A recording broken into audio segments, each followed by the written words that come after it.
This is Bob Oliphant from the Westford Historical Society and Museum, bringing you episode 7 of season 5 of the Westford Wardsman podcast. The Westford Wardsman newspaper was part of Turner's Public Spirit, a weekly newspaper in Ayer a century ago.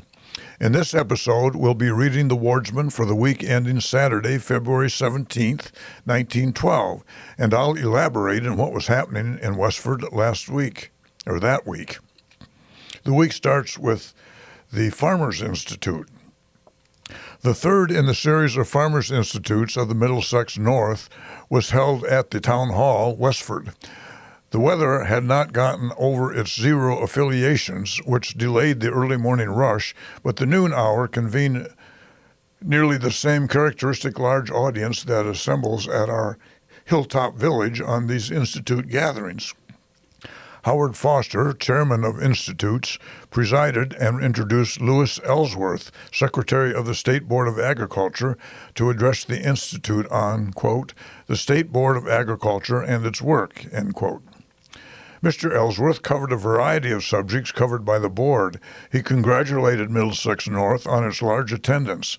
About 140 institutes are held during the year, the average attendance being 110, while the average attendance of Middlesex North is about 250. Several important bills introduced by the board are now pending before the legislature that must classify the board with the progressives. Several of the bills call for cash prizes for the most sanitary barns to be given in several graded prizes and as a means and inducement to obtain best results. A second bill calls for a prize for the best plan of a barn as it relates to ventilation, lighting, convenience, and its general bearing as it relates, quote, beautiful for situation, end quote. A third bill calls for a prize to be given to the farmer whose milk shows the least count of bacteria. This bill is an attempt to coax the farmers into line for pure milk, rather than the present policy of thou shalt. A fourth bill asks for an appropriation of several $1,000s to defray the expenses of competing in the New York Fruit Show.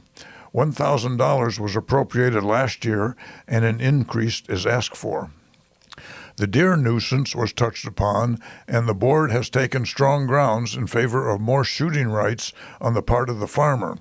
Much damage is still being done to young orchards in the western part of the state, and, like the crow, the trespassing is under the cover of early morning twilight.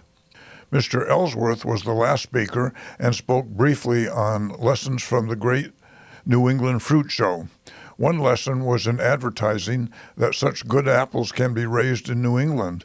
Much was gained from this show, stimulating how to plant an orchard, care for it, and compete with Western orchardists. The next paragraph is about a death. Mrs. Emma H. Duncan died on last Saturday at her home, School Street, Lowell, aged 46 years and 8 months. She is survived by her husband, Maurice L. Duncan, 3 children, Ruth, Louis, and Elsie Duncan, also a brother, Herman Decatur. Mrs. Duncan will be remembered by Westford people as Miss Emma H. Decatur. She was a native of Westford and was the daughter of Hiram H. and Mary Decatur, being one of 4 children living at Brookside on the farm now owned by George Buzzy, and was a scholar at the Nabnasset and Stony Brook schools. The next section is called Good Many Present. The last meeting of the Chelmsford Debating Society was a crowded affair to hear the arguments on the question resolved that suffrage should be granted to women. For the affirmative, Harold Fletcher, George Rudkins, George Baum. Negative, Frank Ingalls, Robert Guston, Charles Edwards.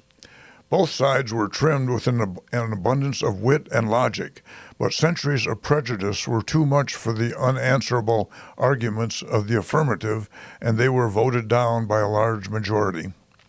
Samuel Naylor, James Dwyer, Fred Snow were volunteer speakers from the floor. The first 2 spoke as Stan Patters on the negative side.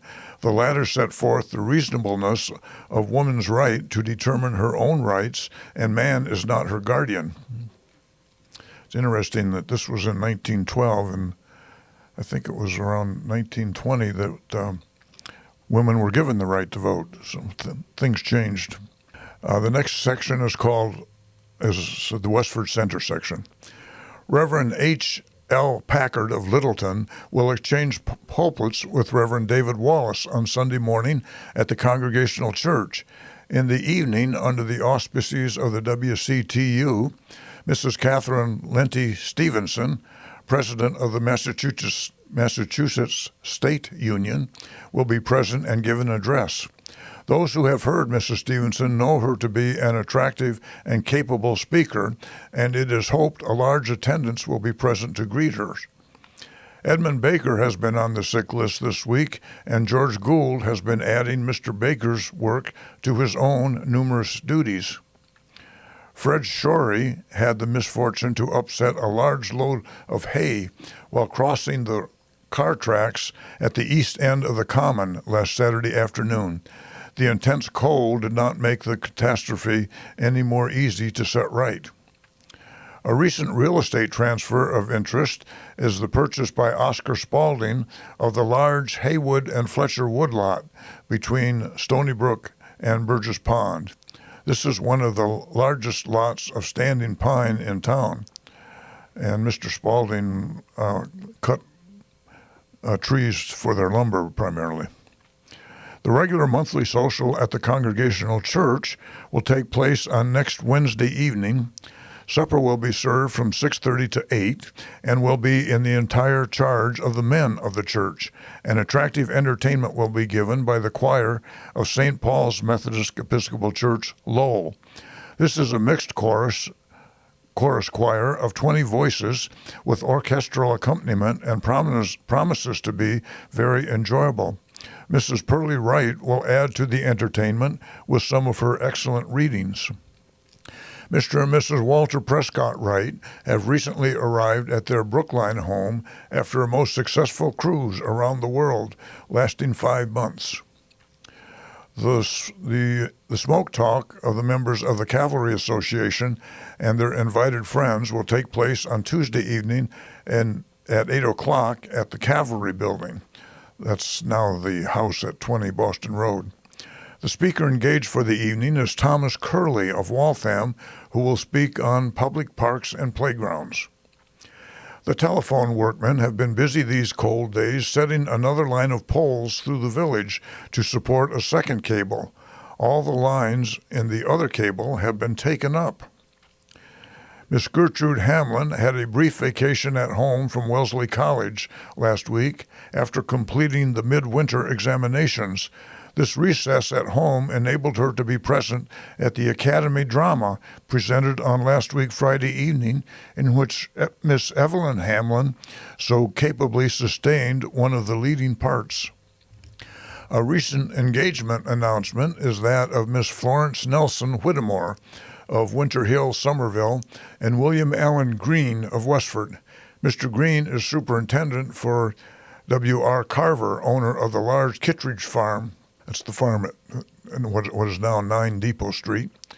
And a busy, quiet man, but those who have become acquainted with him extend their hearty congratulations. The next section is titled Lecture. The lecture given under the auspices of the Tadmont Club on Tuesday evening in the Congregational Church by Miss Ellen Kimball of Worcester proved quite worthwhile to the thoughtful listener. Miss Kimball's subject was The Good New Times, and was a careful and thoughtful presentation of so timely a theme. Her word picture of the good old times was something to linger long in the memory of any native New Englander, and the progress and development of the new times was ably depicted in its industrial, social, and educational phases. While recognizing many conditions that menace our modern progress, the speaker made a strong plea for the spirit that should be back of all real progress, that the spirit of our good new times be one of helpful service in the age in which we live.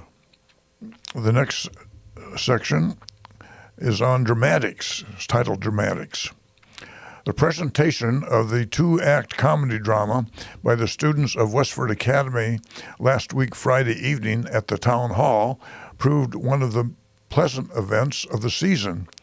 This had been faithfully prepared under the direction of the teachers, and the final result showed the careful preparation given it. The play, Old Acre Folds, portraying events in the lives of some plain country folks, was depicted by the young people with a spontaneity that older amateurs do not always command. The play was well chosen, and the parts calling for strong setting were not done in a stilted way, while the comedy bits were all well taken. The minor parts supported the leading ones so well that it would be hardly fair to discriminate, and the list of characters given are as follows. I will give the names of the Westford students who acted in the play: Herbert Walkton, Evelyn Hamlin, Lena Clement, Edward Blodgett, Albert Collins, Sadie McMaster, Catherine Cornell, Charlie Goodwin, Claude Gladue, Chester Burnham, and Will Davis. The music by the Colonial Orchestra accompanying the play and for the dance that followed was much enjoyed. Ice cream and cake was served in the lower hall by George E. Gould. About $60 was netted by the young people, and it has since been voted to give a lecture course, and $40 has been appropriated as a sinking fund. Fully 300 people were estimated to be present on Friday evening. Next, we have the Ford's Village section. The services of St. Andrew's Mission will be held on Sunday evening at 7:30 o'clock, Reverend A. L. Bumpus officiating. A confirmation class was formed by Mr. Bumpus on Wednesday evening, after which the regular meeting of the Girls Friendly Society was held. A parish meeting was held in Recreation Hall on Wednesday evening, at which a large number were present. Thomas May, who has been confined to his home for several weeks with a very severe illness, is now able to be about again. Mrs. Daniel Hanley is making a great improvement from her recent illness. Mr. and Mrs. John Hanley of Marlborough and family are guests at the home of their parents, Mr. and Mrs. Daniel Hanley. Many of the village young people attended Old Acre Folks, given by the Westford Academy in Westford on last week Friday night. Mrs. Mary Drake is the guest of her brother, John Bennett of Worcester. The Ladies' Sewing Circle held their regular meeting at the home of Mrs. R.D., I believe it's Robert D. Prescott, on Wednesday afternoon. Lincoln's birthday passed without any formal celebration in this village. The children of Cameron School held special services in honor of the martyred president in the afternoon. Little Malcolm Weaver is still quite ill at the home of his grandparents, Mr. and Mrs. James Wilson. Dr. Blaney is in attendance. Many from the village attended the singing school, the quote, singing school, end quote, presented by the Methodist Church Young People of Graniteville, held at the church on Thursday evening. The Singing School, A Farce in Two Acts, is the complete title. It was written by Reverend William Danforth, with music arranged by George Roche, R-O-S-C-H-E. It was published in 1908 in New York, New York. The Daniel Gage Company of Lowell has finished their ice harvest for the season. The ice houses at North Billerica were filled last week Thursday, the ice being 20 inches in thickness. Another excellent harvest could be reaped from Forge Pond, as the ice is from 12 to 24 inches in thickness. You may recall that the ice had already been harvested once from Forge Pond when it was 12 inches thick. The cold weather is still with us, the mercury registering from 10 to 20 degrees below zero. Frozen pipes and drains seem to be the principal feature of the week's entertainment. Next, we have the Graniteville section. The members of St. Catherine's Temperance Society held a very successful whist party, followed by dancing in Healy's Hall on Friday evening of last week. The ladies' prizes, a silk umbrella and a set of gold pins, were won by the Mrs. Lavelle of North Chelmsford, while Miss Carrie Prynne captured the booby in this class. The men's prize, a box of cigars, was won by Alfred Hughes. The second prize, a set of cufflinks and stick pin, was won by James Healy. R.J. Heeman was given the booby in this event. Refreshments were then served, after which dancing was enjoyed to excellent piano music furnished by Mrs. Edith Brooks. Michael and John Rafferty, who have been employed in the western part of the state for the past few months, spent a few days visiting with relatives here this week.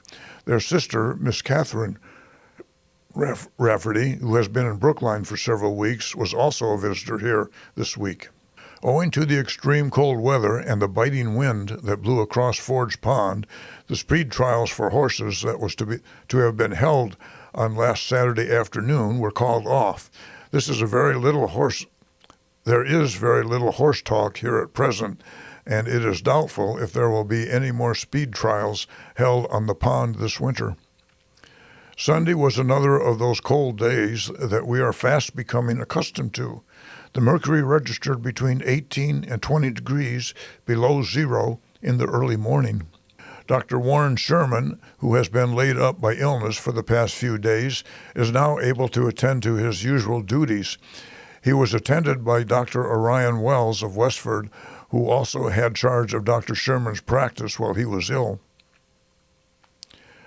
The final paragraph is titled Birthday Anniversaries. Miss Anna Harrington, who is confined to her room by illness at the home of her sister, Mrs. Henry J. Healy, enjoyed a pleasant little birthday celebration on last week Friday, and owing to the fact that her little niece, Evelyn Healy, was also having a party in honor of her 5th birthday anniversary at this time, the event was made very enjoyable.